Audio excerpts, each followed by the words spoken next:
கிறிஸ்துவுக்குள் பிரியமானவர்களே, கர்த்தரும் இரட்சகருமாய் இயேசு கிறிஸ்துவின் ஈடின் நாமத்தினாலே உங்கள் யாவருக்கும் என் அன்பின் வாழ்த்துதலை தெரிவித்துக் கொள்கிறேன்.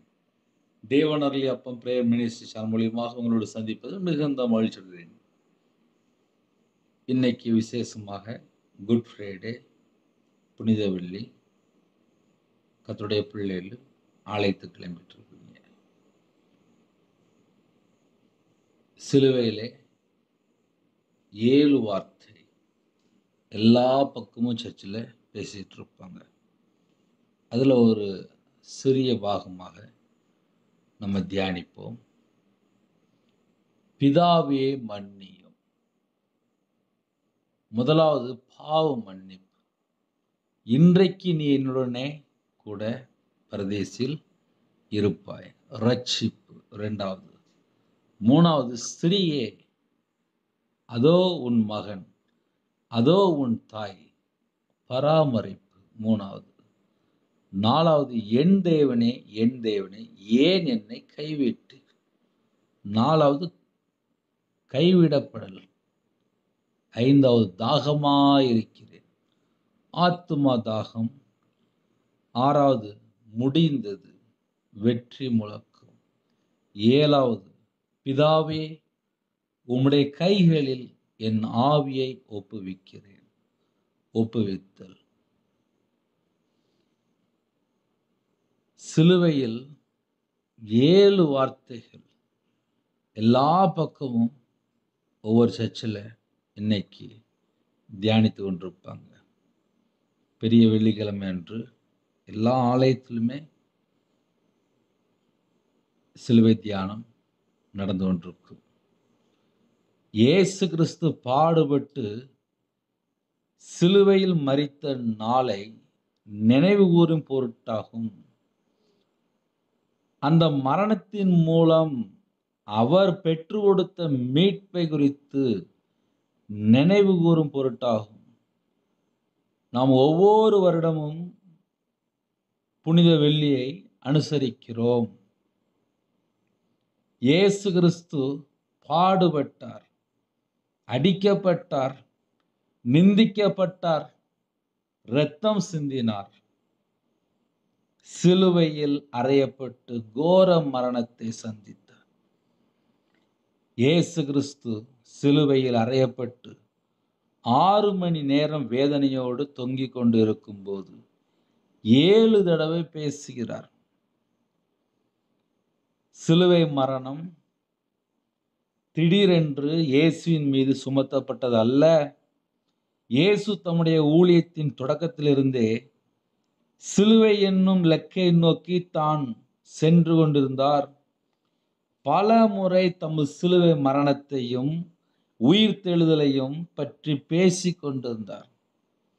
இயேசு தான் பாடுபட்டு சிலுவையில் மரிக்க வேண்டியதின் அவசியத்தை தமது சீடர்களுக்கு போதித்த பொழுது பேதுரு அதை குறித்து அவரை கடிந்து கொள்ள துணிந்தான். அப்பொழுது இயேசு அவனை நோக்கி, எனக்கு பின்னாக போ சாத்தானே, நீ தேவனுக்கு ஏற்றவைகளை சிந்தியாமல் மனுஷருக்கு ஏற்றவைகளை சிந்திக்கிறாய் என்று மிக தெளிவாக சொன்னார். யூதா ஆசாரியரும் பரிசேயர் முதலானோரும் இயேசுவை கொலை செய்ய விரும்புவதற்கு காரணங்கள், இயேசு ஓய்வு நாளிலும் பிணியாளிகளுக்கு குணமளித்தார். ஆனால் இயேசு ஓய்வு நாட்களிலே நன்மை செய்வதும் உயிரை காப்பதும் நியாயமே என்றார். மார்க்கு எழுதப்பட்டிருக்கு, இயேசு மனிதரின் பாவங்களை மன்னித்ததாக சொன்னது தேவதூஷணம். இயேசுவோ பூமியிலே பாவங்களை மன்னிக்க மனுஷகுமாரனுக்கு அதிகாரம் உண்டு என்றார். அதிகாலை வேளையிலே கர்த்தருடைய பிள்ளைகள் இணைந்திருக்கிறீங்க. இயேசு தன்னை தேவகுமாரனாய் கிறிஸ்து என்று சொல்லிக் கொண்டது மன்னிக்க முடியாத தேவ தூசணம். ஆனால் இயேசுவோ தாமே அவர் என்று திட்டமாக அறிந்திருந்தார். அதை தெளிவாக வெளிப்படுத்தினார்.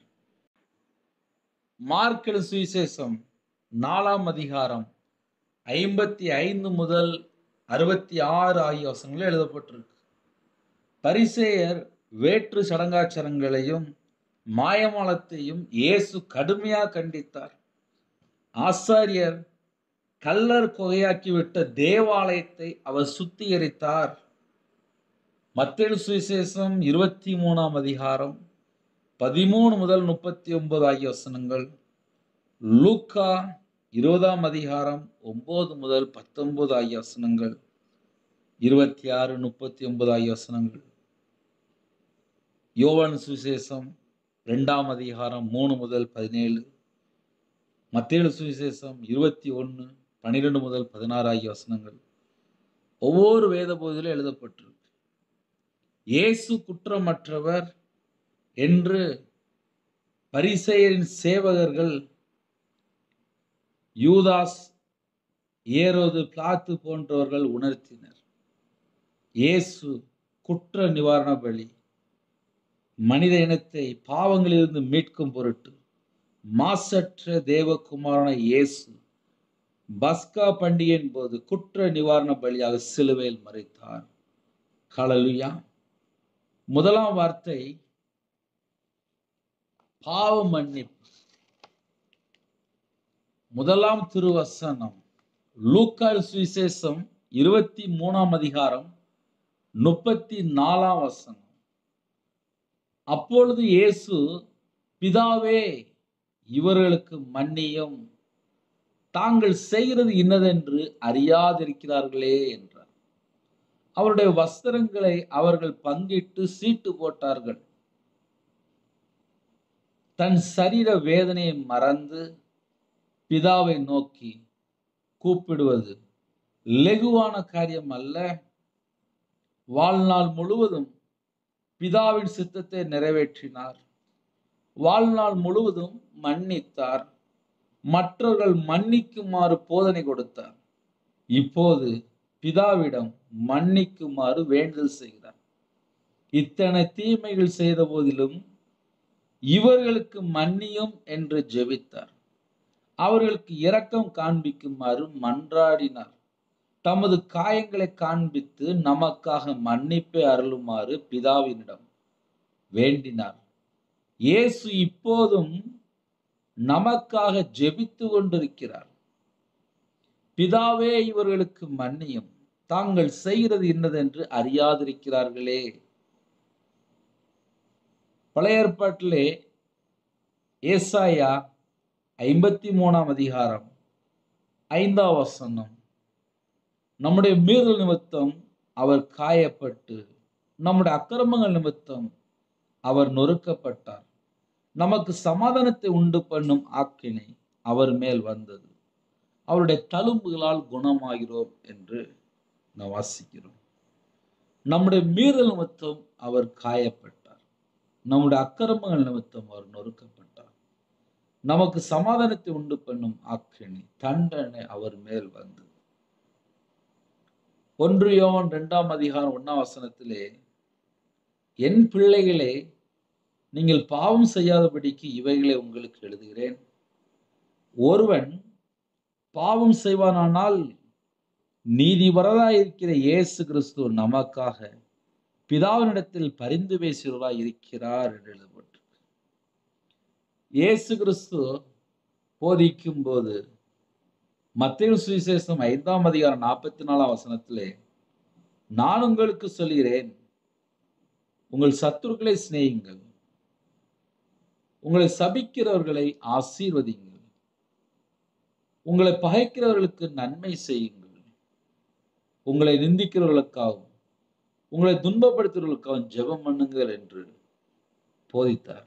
அதே போல சிலுவையிலே முதலாம் வார்த்தை, பிதாவே இவர்களுக்கு மன்னியும், தாங்கள் செய்கிறது இன்னதென்று அறியாதிருக்கிறார்களே என்று ஜெபித்தார்.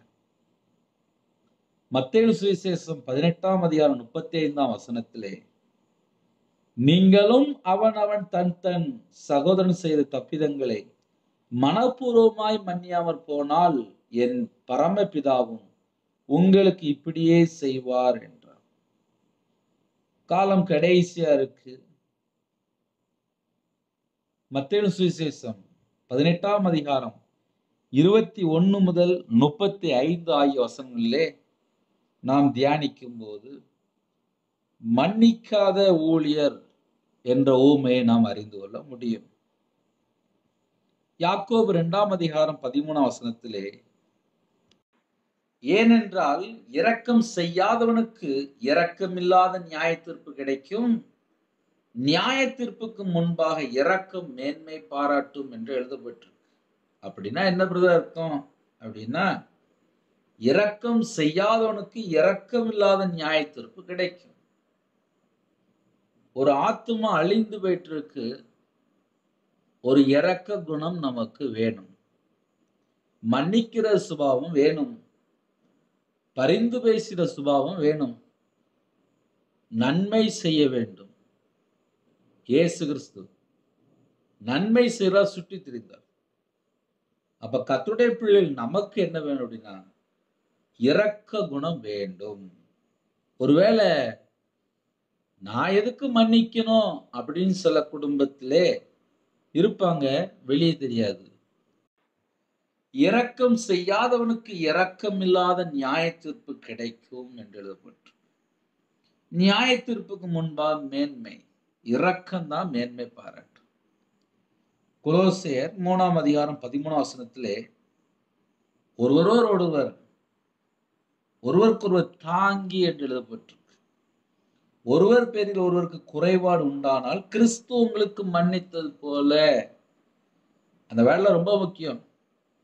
ஒருவருக்கு குறைபாடு உண்டானால் கிறிஸ்து உங்களுக்கு மன்னித்தது போல ஒருவருக்கொருவர் மன்னியுங்கள் என்று எழுதப்பட்டிருக்கு. மன்னிக்கிற பிள்ளைகள் தான் அவருக்கு வேணும். ஏன்னா காலம் கடைசியா இருக்கு. மன்னிக்காம சண்டை போட்டு பிரிஞ்சுலாம் போயிருக்காங்க. இதுதான் கடைசி காலமா இருக்கு. முதலாம் திருவசனத்திலே தலைப்பு என்ன அப்படின்னு சொல்லி பார்க்கும்போது, பாவ மன்னிப்பு. பிதாவே இவர்களுக்கு மன்னியும் என்று பரிந்து பேசுகிறார். பாவ மன்னிப்பு. ஜெபம், எங்களுக்கு விரோதமாய் குற்றம் செய்தவர்களுக்கு நாங்கள் மன்னிப்பது போல எங்கள் குற்றங்களை எங்களுக்கு மன்னியும் என்கிறார். ஹல்லேலூயா. இந்த நாளிலும் சிலுவை தியானம் 7 வசனம் நாம் தியானித்து ஜெபிப்போம். முதலாம் திருவசனம் நாம் தியானித்திருக்கிறோம். இரண்டாம் திருவசனம் ரட்சிப்பு. லூக்கா சுவிசேஷம் 23ஆம் அதிகாரம் 43ஆம் வசனத்திலே, இயேசு அவனை நோக்கி, இன்றைக்கு நீ என்னுடனே கூட பரதீசில் இருப்பாய் என்று மெய்யாகவே உனக்கு சொல்கிறேன் என்றார். அவருக்கு இடப்புறத்திலும் வலப்புறத்திலும் உள்ள சிலுவைகளில் 2 கல்லர்கள் தொங்கிக் கொண்டிருக்கின்றனர். ஆண்டவர் அக்கிரமக்காரிகள் ஒருவராக எண்ணப்பட்டார். ஏசாயா 53ஆம் அதிகாரம் 12ஆம் வசனம் என்ற வேத வாக்கியம் இங்கு நிறைவேறுகிறது. 2 கல்லரும் அவரை நிந்தித்தார்கள். மத்தேயு சுவிசேஷம் 27ஆம் அதிகாரம் 44ஆம் வசனம், அங்கு நின்று கொண்டிருந்த பிரதான ஆசிரியரும் வேதபாரகரும் மூப்பரும் அவரை பரிகாசம் பண்ணினார்கள். மற்றவர்களை ரட்சித்தான், தன்னைத்தான் ரட்சித்துக் கொள்ள திராணி இல்லை என்றார்கள். மார்க்கு 15ஆம் அதிகாரம் 31ஆம் வசனம் எழுதப்பட்டிருக்கு. லூக்கா சுவிசேஷம் 23ஆம் அதிகாரம் 39 முதல் 43 ஆகிய வசனங்களிலே, அன்றியும் சிலுவையில் அறையப்பட்டிருந்த குற்றவாளியில் ஒருவன், நீ கிறிஸ்துவானால் உன்னையும் எங்களையும் ரட்சித்துக்கொள் என்று அவரை இகழ்ந்தான். மற்றவன் அவனை நோக்கி, நீ இந்த ஆக்கினிக்குட்பட்டிருந்தவனா இருந்தும் தேவனுக்கு பயப்படுகிறது இல்லையா? நாமோ நியாயப்படி தண்டிக்கப்படுகிறோம். நாம் நடப்பித்தல் தக்கதாக பலனை அடைகிறோம். இவரோ தகாதொன்றையும் நடப்பிக்கவில்லையே என்று அவனை கடிந்து கொண்டு இயேசுவை நோக்கி, ஆண்டவரே, நீர் உம்முடைய ராஜ்யத்தில் வரும்போது அடியேனை நினைத்தருளும் என்று ஜெபிக்கிறான். இயேசு அவனை நோக்கி, இன்றைக்கு நீ என்னுடனே கூட பரதீசில் இருப்பாய் என்று மெய்யாகவே உனக்கு சொல்கிறேன் என்றார். இயேசுவை சொந்த இரட்சகராய் ஏற்றுக்கொண்ட பின்பாக இந்த பூமியிலே நம்ம வாழ்க்கை முடிந்ததுக்கு அப்புறம் பரிசுத்தவான்கள் எங்க தங்குவாங்க? பரிசுத்தவான்கள் தங்கும் இடத்துக்கு ஒரு கள்ளன் ஏற்றுக்கொண்ட பின்பாக அங்க புறப்பட்டு போகிறார். ஒரு கள்ளன் இயேசுவை நோக்கி வேண்டினான். இவன் இயேசுக்கு ஒரு ராஜ்யம் உண்டென்றும் அதில் அவர்தான் ராஜா என்பதையும் அறிந்து கொண்டான். ஒரு கள்ளன் தான் தகுதியற்றவன் என்பதை ஒப்புக்கொண்டான். எனவே இரக்கத்தை நாடினான். இக்கள்ளனானவனுக்கு இயேசு தெய்வமாக தோன்றினார். இவன் தன்னை தாழ்த்தினான் என்று எழுதப்பட்டிருக்கு. தன்னை அடியேன் என்று குறிப்பிட்டான். அடியேன் என்ன அர்த்தம்? ஏற்றுக்கொண்டா மட்டும்தான் அடியேன் அப்படிம்பாங்க. இயேசு அவனுக்கு கூறிய பதில் என்ன? இன்றைக்கு நீ என்னுடன் கூட பரதேசில் இருப்பாய் என்பது. கள்ளனுக்கு அவர் பரதேசில் இடமளித்தார். மனமாறுதலே பிரதானம். கர்த்தருடைய பிள்ளைகள் யாரெல்லாம் இணைந்திருக்கிறீங்களோ, மனமாறுதலை தேவன் எதிர்பார்க்கிறார். ஒரு குடும்பம் ரட்சிக்கப்படணும் அப்படின்னா இயேசுவை நாம் ஏற்றுக்கொள்ள வேண்டும். இயேசுவை நோக்கி, ஆண்டவரே, நீர் உம்முடைய ராஜ்யத்தில் வரும்போது அடியேனை நினைத்தருளும்.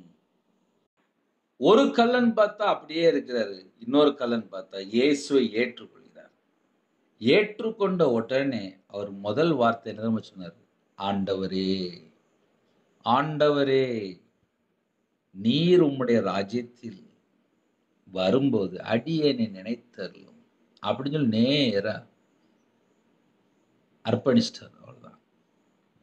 அப்ப கர்த்தருடைய பிள்ளையோட வாழ்க்கையில என்னை நினைச்சு பாருங்கப்பா, அடியேனை நினைச்சு பாருங்கப்பா, ஆண்டவரே என்னை நினைச்சு பாருங்கப்பா அப்படிங்கிற ஒரு வார்த்தை நம்ம சொல்லும் போதே நம்முடைய தேவன் மனம் முறுக்கம் உள்ள தேவன், மன்னிக்கிற தேவன், மன்னிக்கிறது தயவு பெருத்திருக்கிறார் என்று எழுதப்பட்டிருக்கு. கள்ளன் உயிர் பிரிவதற்கு சில மணி நேரமே இருந்தது. அந்த சில மணி நேரத்தையும் வேதனையுடன் சிலுவையில் அவன் கழிக்க வேண்டியதா இருந்தது. எனினும் அவன் ரட்சிக்கப்பட்டான் என்று எழுதப்பட்டிருக்கு. அப்ப இயேசுவை ஒரு குடும்பத்துல ஏற்றுக்கொள்ளும் போது அவங்க ரட்சிக்கப்படுகிறாங்க. நமது ஆண்டவர் நாம் கேட்பதற்கும் அதிகமாய் ஆசீர்வாதத்தை அருளுகிறார். அவன் நினைத்தருளும் என்று வேண்டினான். என்னுடனே கூட பரதேசில் இருப்பாய் என உடனேயே ஆசீர்வாதம் அருளினார்.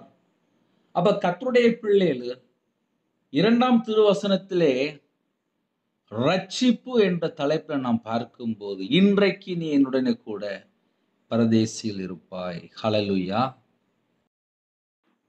3ஆம் திருவசனம் பராமரிப்பு. ஸ்திரீயே, அதோ உன் மகன் என்றார். பின்பு அந்த சீசரை நோக்கி, அதோ உன் தாய் என்றார். யோவான் 19ஆம் அதிகாரம் 26, 27 ஆகிய வசனங்கள். அப்பொழுது இயேசு தம்முடைய தாயையும் அருகே நின்ற தமக்கு அன்பாயிருந்த சீசனையும் கண்டு தம்முடைய தாயை நோக்கி, ஸ்திரீயே, அதோ உன் மகன் என்றார். பின்பு அந்த சீசனை நோக்கி, அதோ உன் தாய் என்றார். அந்நேரம் முதல் அந்த சீசன் அவளை தன்னிடமாய் ஏற்றுக்கொண்டான். ஹல்லேலூயா. சீராட்டி தாளாட்டி வளர்த்த மகனின் கரங்களில் இருந்து வடிகிற இரத்தம், பாதங்களில் இருந்து பாய்கிற இரத்தம் அவளது இருதயத்தை உடைத்து கொண்டேதானே சென்றிருக்கும். பரிசுத்த தாயாகி இருந்தபடியால் தான் இவ்வளவு உறுதியுடன் அங்கு நிற்க முடிந்தது. நெற்றியிலிருந்து வழிந்தோடும் இரத்தம் முகத்திலே பாய்ந்த கண்களை மறைக்கிறது. இயேசு சிலுவையில் இருந்து அங்கே நின்ற தன் தாயை பார்த்தார். தாயை பார்த்து, ஸ்திரீயே, அதோ உன் மகன் என்றார். நாயினூர் விதவையின் துயரை பார்த்து அவளது மகனை உயிரோடு எழுப்பி ஆண்டவர் தன் தாயின் துயர நிலைமையை நினைக்கிறார். தாயை பாதுகாத்திடும் பொறுப்பு தனக்கு அன்பான சீடனிடம் ஒப்படைக்கிறார். இன்று முதல் அவன்தான் உன் மகன், உன்னை அவன் பராமரிப்பான், நீ கவலை கொள்ள வேண்டாம் என்றார். நமக்கு எல்லாருக்கும் தெரிந்த வசனம் தான். யாத்திராகமம் 20ஆம் அதிகாரம் 12ஆம் வசனம், எபேசியர் 6ஆம் அதிகாரம் 1 முதல் 3 ஆகிய வசனங்கள். உன் வாழ்நாள் நீடித்திருப்பதற்கு உன் தகப்பனையும் தாயையும் கனம் பண்ணுவாயாக என்று சீனாய் மலையில் வைத்த கட்டளை அருளிய தேவன் இப்போதும் கொல்கதா மலையில் தாயை கனப்படுத்தி பிறருக்கு அறிவுறுத்துகிறார். காலம் கடைசியா இருக்கு. பிள்ளைகள் தங்கள் பெற்றோருக்கு செய்ய வேண்டிய கடமை இங்கு உணர்த்தப்படுகிறது. இன்று எத்தனையோ பெற்றோர் தங்கள் பிள்ளைகளால் உதாசீனம் செய்யப்பட்டு தெரு தெருவாய் அலைகிறதை பார்க்கலாம். தங்களுக்கு பாடுபட்டு உழைத்த உருக்குலைந்து போன பெற்றோரை தவிக்க விட்டு சுகபோகமாய் வாழும் பிள்ளைகள் ஏராளம் உள்ளனர். அந்த பெற்றோர்களின் உள்ளம் எவ்வளவாய் அங்கலாய்க்கும். சிலர் திருமணமானதும் தனது மனைவியின் சொற்கேட்டு வயதான பெற்றோரை தனியாக விட்டு விடுவதும் உண்டு. அவர்கள் அந்த பிள்ளைகளை வளர்க்க எத்தனையோ தியாகம் புரிந்திருப்பார்கள். ஒரு புறத்தில் பண்டம் பலகாரங்களுடன் பிள்ளைகள் சாப்பிட, அந்த வீட்டின் அடுத்த பக்கத்தில் காப்பி கூட போட முடியாதபடி தடுமாறி பிள்ளைகள் ஏதாவது தர மாட்டார்களா என்று ஏங்குகிற பல பெற்றோர்களும் உண்டு. நமது ஆண்டவர் சிலுவையில் தொங்கிய நேரத்திலும் தன்னை வளர்த்த தாய்க்கு செய்ய வேண்டியவற்றை செய்கிறார். சீடரின் கடமையை சுட்டிக்காட்டினார். அவனும் அவர்களை தன்னிடமாய் சேர்த்து கொண்டான். இயேசு ஒருவரோடு ஒருவர் அன்பினால் இணைக்கின்றார். கலாத்தியர் 6ஆம் அதிகாரம் 2ஆம் வசனத்திலே ஒருவர் பாரத்தை ஒருவர் சுமந்து இப்படியே கிறிஸ்துவனுடைய பிரமாணத்தை நிறைவேற்றுங்கள் என்று எழுதப்பட்டிருக்கு. நீதிமொழிகள் 23ஆம் அதிகாரம் 22ஆம் வசனத்திலே உன்னை பெற்ற தகப்பனுக்கு செவியோடு உன் தாய் வயது சென்றவளாகும் போது அவளை அசட்டை பண்ணாதே என்று எழுதப்பட்டிருக்கு. இன்று எத்தனையோ குடும்பத்திலே தகப்பனுக்கு செவி கொடுக்கிறது இல்லை, தாய் வயசானக்கு அப்புறம் கவனிக்கிறதும் இல்லை. இப்படிப்பட்ட கடைசி காலத்திலே நாம் வாழ்ந்து இருக்கிறோம். 3ஆம் திருவசனத்திலே பராமரிப்பு என்ற தலைப்பின் கீழ் பார்க்கும்போது இயேசு கிறிஸ்து ஸ்திரீயே அதோ உன் மகன் என்றார். பின்பு அந்த சீசனை நோக்கி அதோ உன் தாய் என்றார். காலம் கடைசியா இருக்கு. இப்போ நம்ம வாழ்ற வாழ்க்கை நிறைய வீட்டுல பிள்ளைகளை கவனிக்க அம்மா அப்பா இல்லை. இதுதான் நிறைய குடும்பத்துல நடக்கு. இது 3ஆவது திருவசனம். ஹல்லேலூயா. 4ஆம் திருவசனம் கைவிடப்படல். என் தேவனே என் தேவனே ஏன் என்னை கைவிட்டீர்? மத்தேயு சுவிசேஷம் 27ஆம் அதிகாரம் 46ஆம் வசனம். 9ஆம் மணி நேரத்தில் இயேசு ஏலி ஏலி லாமா சபக்தனி என்று மிகுந்த சத்தமிட்டு கூப்பிட்டார். அதற்கு என் தேவனே ஏன் என்னை கைவிட்டீர் என்று அர்த்தம். அருள்நாதர் காலையில் 9 மணியில் சிலுவையில் அறையப்பட்டார்.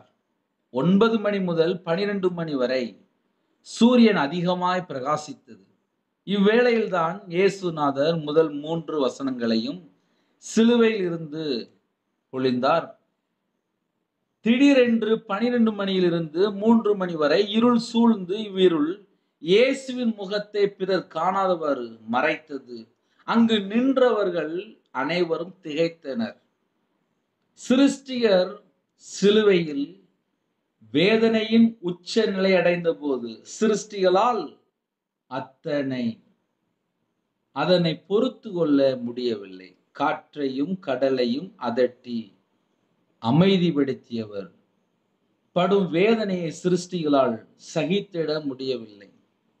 சர்வ வல்லவர் சிலுவையில் தொங்குவதை காண சகிக்காத சூரியன் ஒளி கொடுப்பதை நிறுத்தி வைத்தது. அகிலலோக தேவன் சிலுவையில் தொங்கிய போது நடு பகலில் இருள் சூழ்ந்து வியப்பம் அல்லவே. அவ்விருள் 3 மணி நேரத்திற்கு பின் விலகியதுதான் வியப்பு. மனுமக்கள் மீது தேவன் தயவுள்ளவராய் இருக்கிறார் என்பதை தான் மீண்டும் தோன்றிய வெளிச்சம் நமக்கு எடுத்துரைக்கிறது. கொல்கதாவில் இருள் சூழ்ந்ததும் அனைவரும் கலங்கினர். கிண்டலும் கேலியும் பேசியவர்களின் வாய்கள் அடைபட்டன. தூசித்தவர்கள் திகைத்தனர். 3 மணி நேரமும் பெரிதோர் போராட்டம் நடந்தது. பரிசுத்த இயேசுவின் மீது உலகத்தாவரின் பாவம் சுமத்தப்பட்டது. தேவன் பாவத்தை பாராத சுத்தர் என்று எழுதப்பட்டிருக்கு. பாவம் இயேசுவின் மீது சுமத்தப்பட்டதும் தேவனுக்கும் பாவமாக்கப்பட்ட இயேசுவுக்கும் உள்ள உறவு சிறிது நேரம் முறிக்கப்பட்டது. இதுதான் இயேசு அடைந்த வேதனைகளில் மிகவும் கொடியது. அவ்வேளை இயேசு கைவிடப்பட்டார். பாவம் அவர் மீது சுமத்தப்பட்டதால் பாவிகள் மேல் வரவேண்டிய தேவ கோபம் இயேசுவின் மேல் வந்தது. தாம் தண்டிக்கப்படுவதற்கு பதிலாக அவர் தண்டிக்கப்பட்டார். நாம் தண்டிக்கப்படுவதற்கு பதிலாக அவர் தண்டிக்கப்பட்டார். இந்த பாத்திரம் என்னை விட்டு நீங்க கூடுமானால் நீங்கட்டும், ஆகிலும் என் சித்தத்தின்படி அல்ல உம்முடைய சித்தத்தின்படி ஆக கடவுது என்று பிதா கொடுக்கும் பாத்திரத்தை ஏற்றுக்கொண்டார். அந்த பாத்திரத்தில் இப்போது அவர் பானம் பண்ணினார். இதற்காகவே கெத்செமனேயில் அவர் வியாகுலப்பட்டு ஜெபித்தார்.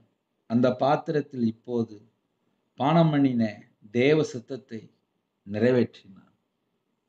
பாவமாக்கப்பட்ட இயேசு இப்போது பாவத்தினால் ஏற்படும் பலனால் பிதாவின் சமூகத்தை காண முடியாத தவிக்கிறார். பிதா தமது முகத்தை மறைத்து கொண்டார். பாவத்திற்கு பரிகாரம் சிலுவையில் நிறைவேறப்பட்டது. இயேசு சாத்தானின் தலையை நசுக்கினார், வெற்றி பெற்றார். இருள் அகல ஆரம்பித்தது, வெளிச்சம் ஏற்பட்டது. அப்போதுதான் என் தேவனே, என் தேவனே, ஏன் என்னை கைவிட்டீர் என்று கூறினார். இயேசு மீது சுமத்தப்பட்ட பாவத்தின் ஆக்கினை இயேசு அடைந்த போது என் தேவனே, என் தேவனே என்றார். அவர் பாவமாக்கப்பட்ட போது தேவன் அவர் மீது குமாரர் என்றும் பாராமல் நீதியை செய்ய வேண்டியதாயிற்று. பாவத்தின் பலனை அவர் அடைய வேண்டியதாயிற்று. அப்போது இயேசு குமாரனாக அல்ல, பாவம் சுமப்பவராக சத்தமிட்டார். பாவம் அறியாத இயேசு பாவமாக்கப்பட்டதனால் பிதாவினால் கைவிடப்பட்டார். உலகம் அவரை கைவிட்ட போது இயேசு பெரிதும் வேதனை அடையவில்லை. பிதா அவரை கைவிட்ட போது அவர் அதிக வேதனை அடைந்தார். எனவேதான் அவர் பாவியின் ஸ்தானத்திலிருந்து என் தேவனே என்று அழைத்தார்.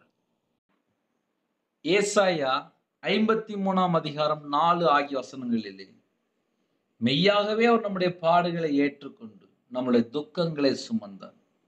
நாமோ அவர் தேவனால் அடிபட்டு வாதிக்கப்பட்டு சிறுமைப்பட்டு என்று எண்ணினோம். நம்முடைய மீறல் நிமித்தம் அவர் காயப்பட்டு, நம்முடைய அக்கிரமங்கள் நிமித்தம் அவர் நொறுக்கப்பட்டார். நமக்கு சமாதானத்தை உண்டு பண்ணும் ஆக்கினை அவர் மேல் வந்தது. ரோமர் 8ஆம் அதிகாரம் 3ஆம் வசனத்திலே அது எப்படி எனில் மாம்சத்தினாலே பலவீனமாயிருந்த நியாயப்பிரமாணம் செய்யக்கூடாது தேவனே செய்யும்படிக்கு தம்முடைய குமாரனை பாவ மாம்சத்தின் சாயலாகவும் பாவத்தை போக்கும் பலியாகவும் அனுப்பி மாம்சத்திலே பாவத்தை ஆக்கினிக்குள்ள தீர்த்தார். 1 யோவான் 2ஆம் அதிகாரம் 2ஆம் வசனத்திலே நம்முடைய பாவங்களை நிவர்த்தி செய்கிற கிருபாதார பலி அவரே. நம்முடைய பாவங்களை மாத்திரம் அல்ல, சர்வ லோகத்தின் பாவங்களையும் நிவர்த்தி செய்கிற பலியா இருக்கிறார்.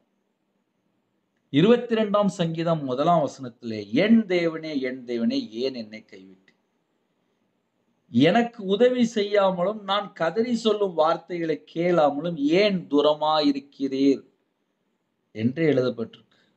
நமது ஆண்டவர் தமக்கு சொந்தமானதிலே வந்தார். அவருக்கு சொந்தமானவர்களோ அவரை ஏற்றுக்கொள்ளவில்லை. யோவான் 1ஆம் அதிகாரம் 11ஆம் வசனம் எழுதப்பட்டிருக்கு. அவருடைய சகோதரர்களால் கைவிடப்பட்டார், சீடர்கள் கைவிட்டனர், இவ்வுலக அதிகாரிகள் அவருக்கு மரண தண்டனை அளித்து கைவிட்டனர். அநீதி நிறைந்த உலகம் அவரை கைவிட்டது. இப்போதும் பிதாவும் கைவிட்டார். எதற்காக? அவர் இந்நிலையை அடைந்தார் நமக்காக அல்லவோ? நம் நாதர் இயேசு பிதாவினால் கைவிடப்பட்ட நிலையில் எவ்வளவு அங்கலாய்த்திருப்பார். இந்த அங்கலாய்ப்பு அவருக்கு ஏற்பட நாம் தானே காரணம். என் தேவனே ஏன் என்னை கைவிட்டு என்று அழைக்கும் நிலைக்கு இயேசுநாதரை உட்படுத்திய நாம் கண்ணீர் சிந்தி மனம் திரும்பிட வேண்டியது மிக மிக அவசியமன்று. என் தேவனே என்று நாமும் தேவனை நோக்கி கூப்பிடுவோமாக. அவர் கைவிடப்பட்டு நம்மை அணைத்துக் கொண்டுள்ளார். அவரது அன்பிற்குள் சிக்கிக் கொள்வோமாக. 4ஆம் வசனம் கைவிடப்படல். என் தேவனே ஏன் என்னை கைவிட்டு. ஹல்லேலூயா. 5ஆம் திருவசனம் ஆத்மதாகம் தாகமாயிருக்கிறேன் என்றார். யோவான் சுவிசேஷம் 19ஆம் அதிகாரம் 28ஆம் வசனத்திலே அதன் பின் எல்லாம் முடிந்தது என்று இயேசு அறிந்து வேத வாக்கியம் நிறைவேறத்தக்கதாக தாகமாயிருக்கிறேன் என்றார். எல்லாம் முடிந்தது என்று இயேசு அறிந்து வேத வாக்கியம் நிறைவேறத்தக்கதாக தாகமாயிருக்கிறேன். அருமை ஆண்டவர் சிலுவையில் 6 மணி நேரமாய் தொங்கிக் கொண்டிருக்கிறார். அவரது உடலில் இருந்து இரத்தம் சொட்டு சொட்டாக விழுந்து கொண்டிருக்கிறது. கடந்த இரவில் இருந்து புதிய உடன்படிக்கை ஏற்படுத்திய பின்னர் இதுவரையிலும் அவர் யாதொன்றையும் அருந்தவில்லை. சரீரத்தில் இரத்தம் வெளியேறி சென்று விட்ட நிலையில் அவருக்கு தாகம் உண்டாயிற்று. நமது ஆண்டவர் செய்து நிறைவேற்ற வேண்டியவற்றை செய்து நிறைவேற்றிய பின் தன் தாகத்தை உணர்ந்தார். சிலுவை பாதையில் வெற்றியாக முடித்த போது தன் தாகத்தை தீர்த்திட விரும்பினார். பாவ படு கிணற்றில் விழுந்துவிட்ட மானிடரை மீட்கும் முயற்சியில் வெற்றி பெற்ற போது தன் தாகத்தை தீர்த்திட ஆவல் கொண்டார். அவரது தாகம் எவ்வளவு கடுமையாய் இருந்திருக்கும் என்பதை நாம் சற்று யூகிப்பது நலம். அவரது தாகம் தீர்க்க முன்வந்தது யார்? போர் சேவகன் அல்லவோ? தாகத்தை தீர்க்க காடியில் தோய்த்த கடற்காலன் யூசோப்பை தண்டில் மாட்டப்பட்டு அவரிடம் நீட்டப்பட்டது. தாகமாயிருக்கிறவர்களே என்னண்டைக்கு வாருங்கள் என்றவர். ஜீவ தண்ணீர் கொடுக்கிறவர். பிதாவே இவர்களுக்கு மன்னியும், தாங்கள் செய்கிறது இன்னதென்று அறியாதிருக்கிறார்களே என்று இயேசு நமது அறியாமையை நீங்கி போக வேண்டுமென்றே தாகமுடையவராயிருக்கிறார். அறியாமையால் நாம் செய்கிற அக்கிரமங்கள் யாவும் தொலைந்து போக வேண்டும் என்றே தாகமுடையவராயிருக்கிறார். கள்ளனுக்கு பரதேசியில் இடமளித்த ஆண்டவர் நாமும் பரதேசியில் இடம்பெற வேண்டும் என்றே தாகமுடையவராயிருக்கிறார். அவரது தாகத்தை தீர்க்க முயற்சிக்கிறோமா? அவரது தாகத்தை தீர்க்க நூற்றுக்கணக்கான வழிகள் உள்ளன. ஏசாயா 6ஆம் அதிகாரம் 8ஆம் வசனத்திலே இதோ அடியேன் இருக்கிறேன், என்னை அனுப்பும் என்று கூறிய அவருடைய தாகத்தை நாம் தீர்க்கலாம். 42ஆம் சங்கீதம் 1, 2 ஆகிய வசனங்களை நாம் தியானிக்கும் போது, மானானது நீரோடைகளை வாஞ்சித்து கதறுவது போல, தேவனே என் ஆத்துமா உம்மை வாஞ்சித்து கதறுகிறது. என் ஆத்துமா தேவன் மேல், ஜீவனுள்ள தேவன் மேலேயே தாகமா இருக்கிறது. தேவன் மேல ஒரு தாகமா இருக்க வேண்டும் என்று கூறிய சங்கீதக்காரனைப் போல நாம் தேவன் மேல் தாகம் கொள்ளும்போது அவருடைய தாகத்தை தீர்க்கலாம். ஏசாயா 55ஆம் அதிகாரம் 22ஆம் வசனத்திலே, பூமியின் எல்லை எங்கும் உள்ளவர்களே என்னை நோக்கி பாருங்கள் என்றார். அப்பொழுது ரட்சிக்கப்படுவீர்கள் என்றார். அவரை நோக்கி பார்த்து அவரது தாகத்தை தீர்க்கலாம். என் தாகத்துக்கு காடியை குடிக்க கொடுத்தார்கள். 69ஆம் சங்கீதம் 21ஆம் வசனத்திலே வேத வாக்கியம் நிறைவேறியது. நான் கூப்பிடுவதனால் என் தொண்டை வறண்டு போயிற்று. 69ஆம் சங்கீதம் 3ஆம் வசனத்திலே எழுதப்பட்டிருக்கு. அவர் அந்தகார வேளையில் கடுமையாய் வாதிக்கப்பட்டார். இவ்வசனமும் நிறைவேறிற்று. என் பெலன் ஓட்டை போல் காய்ந்தது, என் நாவு மேல்வாயோட ஒட்டி கொண்டது. 22ஆம் சங்கீதம் 15ஆம் வசனத்திலே என்ற வேத வாக்கியம் நிறைவேறியது. ஆம், கர்த்தருடைய பிள்ளைகளே, வேத வாக்கியங்கள் நிறைவேறத்தக்கதாக தாகமா இருக்கிறேன் என்று இயேசு கூறுகிறதை கேட்கிற உன் தாகம் என்ன? நம்முடைய தாகம் எப்படி இருக்க வேண்டும்? ஆத்தும பாரம் இருக்கணும். ஏசாயா தீர்க்கதரிசி சொன்னது போல, இதோ அடியேன் இருக்கிறேன், என்னை அனுப்பும் என்று நாம் தேவனுடைய சமூகத்திலே ஜெபிக்கும் போது நம்முடைய தேவன் நம்மை எடுத்து பயன்படுத்துவார். ஹல்லேலூயா. 5ஆம் திருவசனம், ஆத்தும தாகம், தாகமா இருக்கிறேன். ஹல்லேலூயா. 6ஆம் திருவசனம், வெற்றி முழக்கம் முடிந்தது. யோவான் 19ஆம் அதிகாரம் 30ஆம் வசனத்திலே, இயேசு காடியை வாங்கின பின்பு முடிந்தது என்று சொல்லி தலையை சாய்த்து ஆவியை ஒப்பு கொடுத்தார். ஹல்லேலூயா. இயேசு காடியை வாங்கின பின்பு முடிந்தது. இயேசு கிறிஸ்து இவ்வுலகில் அனுபவிக்க வேண்டிய பாடுகள் அனைத்தையும் அனுபவித்து ஜெபித்தவராய் முடிந்தது என்றார். ஆதி சர்ப்பமாகிய பிசாசு அவருடைய குதிங்காலை தீண்டியது. அவர் அதன் தலையை சிலுவையிலே நசுக்கி முடித்தார். எனவே முடிந்தது என்றார். அவர் பிதாவினால் அனுப்பப்பட்டு தெய்வீகத்தை மனுஷருக்கு வெளிப்படுத்தினார்.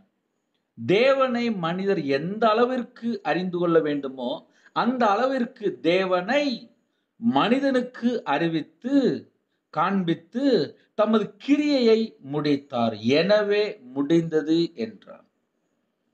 அவர் தம்மை சிலுவையில் பலி பொருளாக ஒப்பு கொடுத்து இனி தேவையில்லை என்பதை நிரூபித்து முடித்தார். எனவே முடிந்தது என்றார். பிதாவாகிய தேவன் இயேசுவாகிய பலியை ஏற்றுக்கொண்டார்.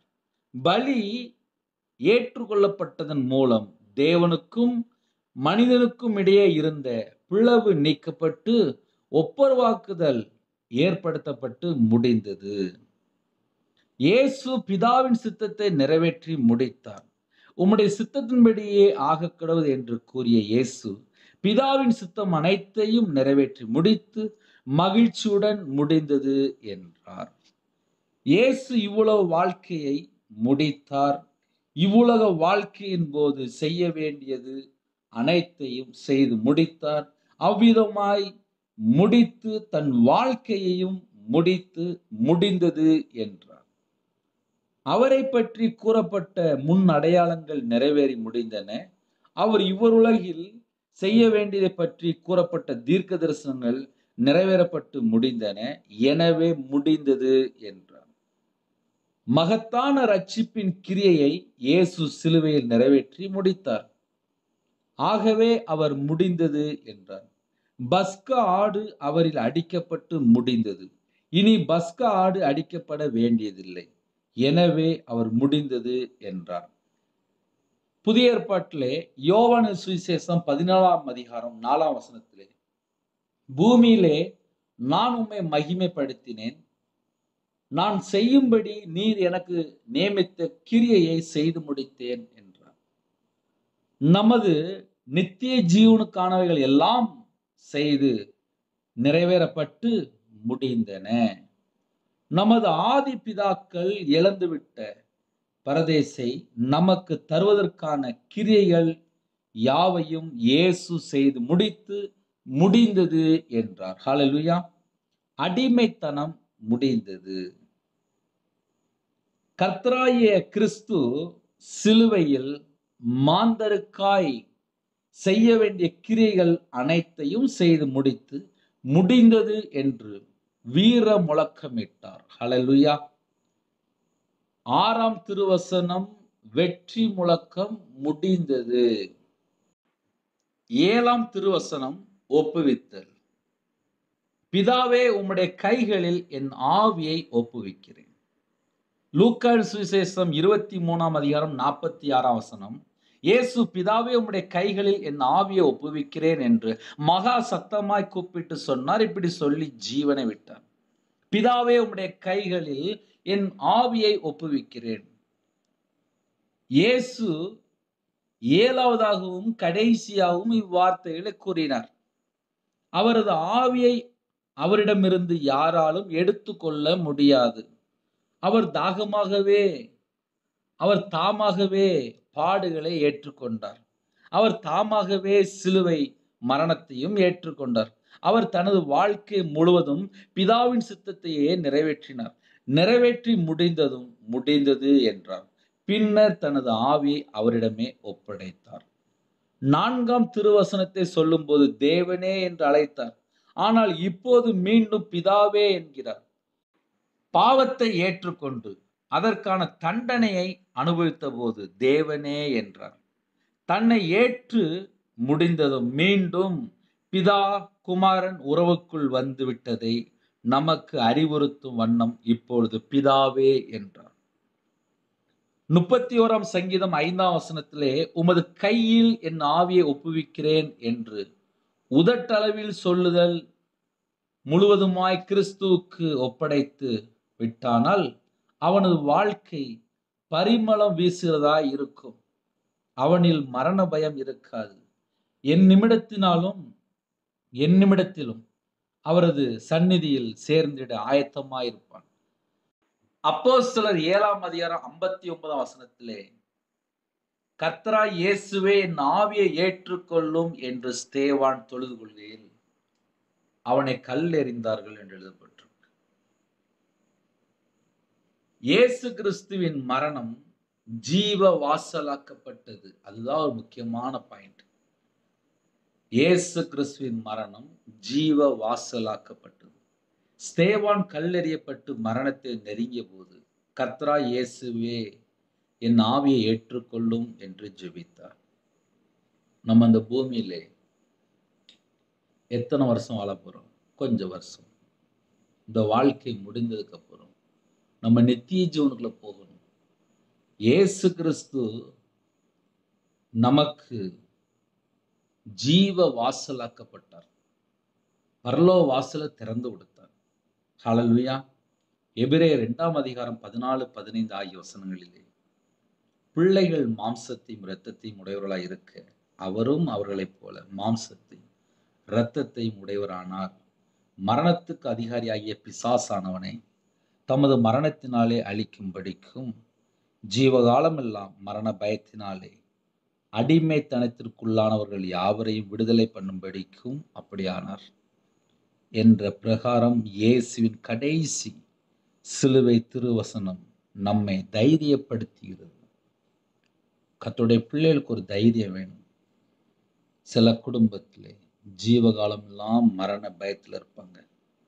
மரண பயத்தில் இருக்கிற அடிமை ஜனங்களை மீட்டு எடுக்க இயேசு கிறிஸ்து நமக்காக ஜீவனை கொடுத்தார்.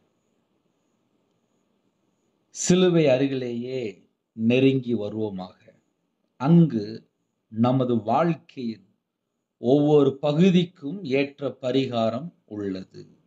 விமோசனம், நிவாரணம் உள்ளது. ஹல்லேலூயா. மத்தேயு சுவிசேஷம் 27ஆம் அதிகாரம் 51, 52 ஆகிய வசனங்கள். அப்பொழுது தேவாலயத்தின் திரைச்சீலை மேல் தொடங்கி கீழ் வரைக்கும் 2ஆக கிழிந்தது. பூமி அதிர்ந்தது, கன்மலைகளும் பிளந்தது, கல்லறைகளும் திறந்தது, நித்திரை அடைந்திருந்த அநேக பரிசுத்தவானுடைய சரீரங்களும் எழுந்திருந்தது. தேவாலயத்தின் திரைச்சீலை மேல் தொடங்கி கீழ் வரைக்கும் 2ஆக கிழிந்தது. பரிசுத்த ஸ்தலத்திற்கும் மகா பரிசுத்த ஸ்தலத்திற்கும் இடையே தொங்கின திரை தேவ பிரசன்னம் உள்ள மகா பரிசுத்த ஸ்தலத்தை மனிதரின் கண்களுக்கு மறைத்து கொண்டு இருந்தது. இதனை தேவன் கிழித்து தேவனையும் எவரும் பார்த்திட வகை செய்தார்.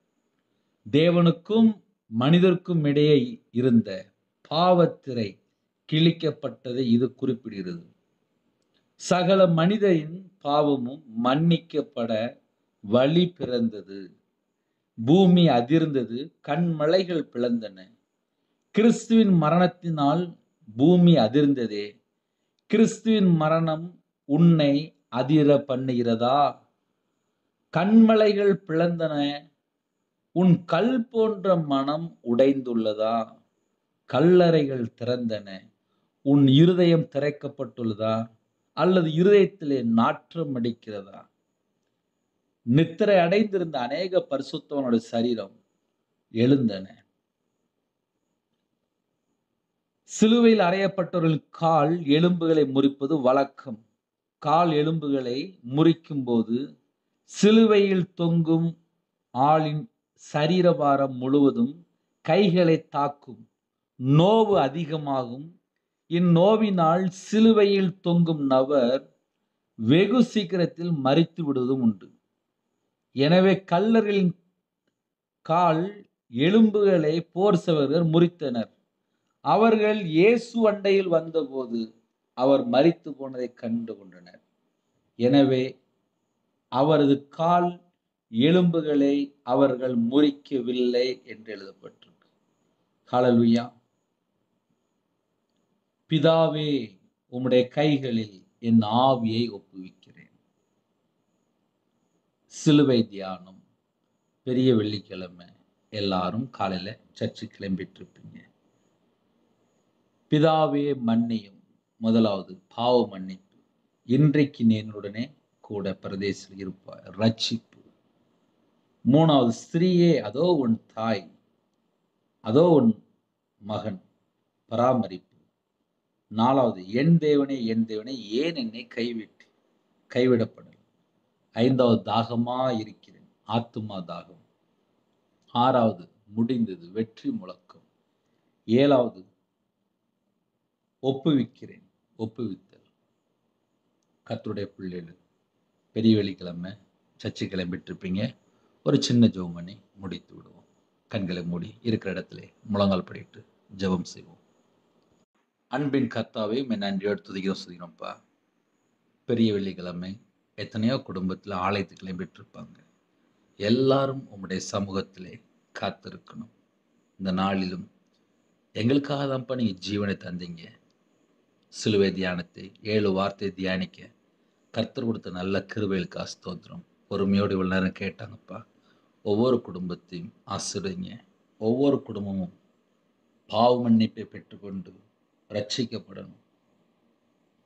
குடும்பத்தை நடத்தணும். எந்தெந்த சூழலில் இணைந்திருக்காங்களோ, கைவிடப்பட்ட சூழலில் இணைந்திருக்காங்களோ அந்த குடும்பத்தை தூக்கி எடுங்கப்பா.